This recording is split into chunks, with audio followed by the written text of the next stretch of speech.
বড় বড় বিজ্ঞানী গবেষক যেমন আইনস্টাইন, আর্কিমিডিস, আলফ্রেড নোবেল বা সামাজিক বিজ্ঞানী বা পৃথিবীকে বদলে দেওয়া নেতা, দার্শনিক, চিকিৎসক তাদেরকে নিয়ে আমরা তেমন আলোচনা করি না। কিন্তু তাদের সৃষ্টি, তাদের উদ্ভাবন উপভোগ করি, তাদের মতবাদ, তাদের জীবন দর্শন দিয়ে জীবন আলোকিত করি। বিদ্যুৎ থেকে লাইট, ঘড়ি থেকে গাড়ি, বিমান থেকে স্যাটেলাইট, মোবাইল থেকে কম্পিউটার, ইন্টারনেট, মোবাইল ব্যাংকিং, বিভিন্ন রোগের যুগান্তকারী ওষুধ সব ব্যবহার করছি। জীবন হয়েছে আমাদের অনেক সহজ সরল, ভাবনাহীন।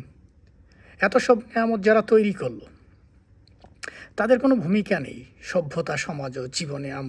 আমরা তাদের ভূমিকা দেখতে পাই না। তাদের অবদান নিয়ে আমরা আলোচনা করি না। তাদের মতো পৃথিবীকে বদলে দেওয়ার চিন্তা করি না, সাধনা করি না। আমরা বরং কল্পকাহিনী নিয়ে থাকতে ভালোবাসি। একজন নবীভক্ত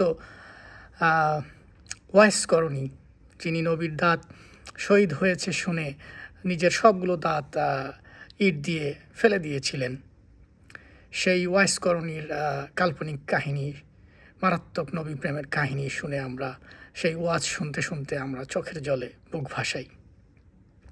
এইসব অলিক বানোয়াট কাহিনী দিয়ে আমাদেরকে ভুলিয়ে রাখা হয়। আমাদের সব মনোযোগ যেন থাকে ধর্মের দিকে, ধর্ম পালনের দিকে।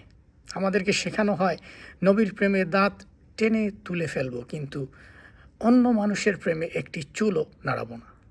প্রতিবেশীর বাড়ি জমি দখল করে ফেলবো, ওজনে কম দিব, পণ্যে ভেজাল দিব, কৃত্রিমভাবে দাম বাড়াবো। এগুলো নিয়ে ওয়াজ করা যাবে না, প্রশ্ন করা যাবে না, হুজুর উত্তরও দেবেন না, কারণ চাকরি থাকবে না যে।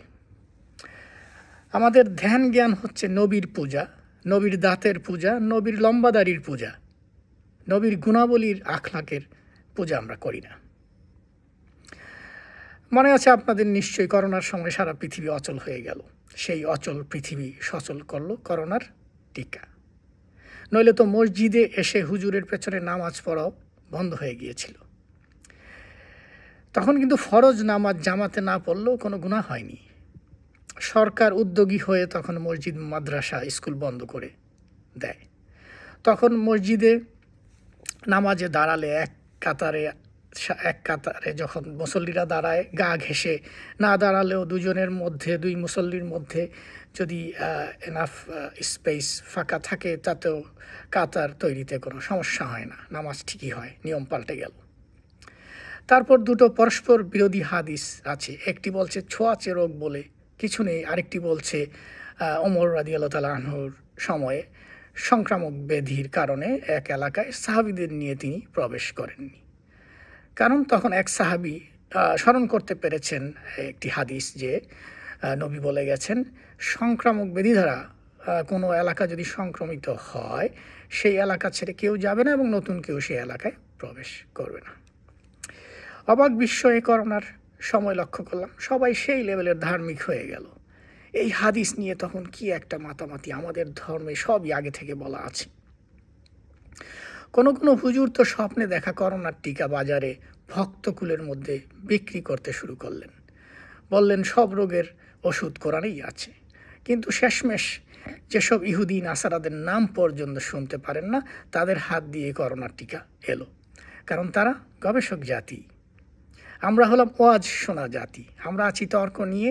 তাফসিরে ইবনে কাসির ভালো নাকি মওদুদি ভালো, এগুলি ব্যক্তি পূজার আরেক রূপ। করোনার টিকার মধ্যে সুরের চর্বি বা হারাম কিছু আছে, এই রিওমারও তখন তেমন একটা দমিয়ে রাখতে পারলো না সারা পৃথিবীর মুসলমানদেরকে। তারা টিকা নিলেন, সুস্থ পৃথিবীতে আবার লম্বা করে শ্বাস নিলেন। তখন ধর্ম ব্যবসা আবার পুরনো চেহারায় ফিরল। করোনার টিকা ধর্মের মোড়কে খাওয়াতে না পেরে হুজুর আবার পুরনো বয়ান শুরু করলেন। ওয়াজ, নসিহত, প্রশ্নোত্তর পর্ব দিয়ে মঞ্চ মাতিয়ে রাখলেন। আবার সেই একই প্রশ্ন ঘুরে ফিরে, একই তার উত্তর। আজীবন একই ক্লাসে ধার্মিক মুসলমান সারা জীবন একই প্রশ্ন তাকে তাড়িয়ে বেড়ায়। নবীর বাবা মা জান্নাতি নাকি জাহান্নামী, উলঙ্গ হয়ে গোসল করা যাবে কিনা, দুই স্ত্রীকে নিয়ে এক বিছানায় শোয়া যাবে কিনা, মেসওয়াক ভালো নাকি টুথব্রাশ ভালো, মদের বোতল ধুয়ে সেই মদের বোতলে পানি রাখা এবং খাওয়া যাবে কিনা, দাঁড়িয়ে পানি পান করা যাবে কিনা, ইত্যাদি কত কিছু সার্কাস। ওয়াজ নসিহত শুনলে মনে হয় আমরা যেন এই গ্রহেই বাস করি না। আমাদের জীবনের জন্য এই প্রশ্নগুলো জানার চেয়ে জরুরি আর কোনো বিষয় নেই। আমাদের জীবনে যেন আর কোনো কিছুর ভূমিকাই নেই, দরকারই নেই। জ্ঞান, বিজ্ঞান, ইতিহাস, দর্শন, মেডিসিন, সাহিত্য সব কিছু সেখানে অচল। রাষ্ট্র ব্যবস্থা, সরকার, জনগণের অধিকার কোনো কিছুই যেন আলোচনার যোগ্য নয়। হুজুর কোনো একটি ইহুদি দেশের পণ্য না কিনতে উৎসাহ দিচ্ছেন। এক হুজুর তো মজলিসে বসে ইমানের গরমে কোকাকোলার কিনলে পানির ঠান্ডা বোতল ছুঁড়ে ফেলে দিলেন, তিনি আর খাবেন না ইহুদি পণ্য। কিন্তু হুজুর, আপনার মোবাইলে যে ফেসবুক আছে সেইটা ব্যবহার বন্ধ করা দরকার না? ইউটিউব বন্ধ করা দরকার না? এগুলো কারা উদ্ভাবন করেছে সেই খবর রাখেন? তাদের পণ্য সেবা ব্যবহার না করে আজকের পৃথিবীতে নিঃশ্বাসটাও নিতে পারবেন না। ধর্মের বিষয়ে আমরা আসলেই ভাবাবেগ দ্বারা প্রভাবিত হই, কারণ এভাবেই আমরা শিখে এসেছি, আমাদেরকে এভাবেই শেখানো হয়েছে। আমাদেরকে সংকীর্ণ করে রাখা হয়েছে, অন্ধ করে রাখা হয়েছে। আমরা জ্ঞানী হয়ে গেলে তাদের কি হবে? আমরা বিজ্ঞানী হয়ে গেলে, আমরা ফেসবুক, ইউটিউব, গুগলের মতো ব্যবস্থা বানিয়ে ফেললে তাদের কথা কে শুনবে?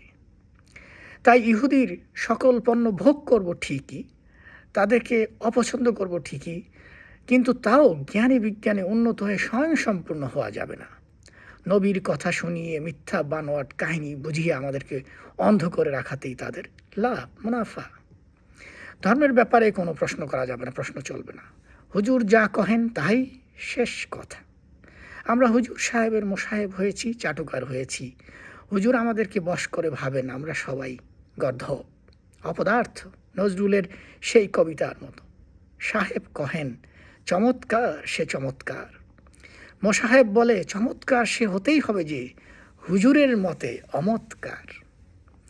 সাহেব কহেন জাগিয়া দেখিনু জুটিয়াছে যত হনুমান আর অপদেব, হুজুরের চোখ যাবে কোথা বাবা, প্রণামিয়া কয় মোসাহেব। ধন্যবাদ, সবাই ভালো থাকবেন।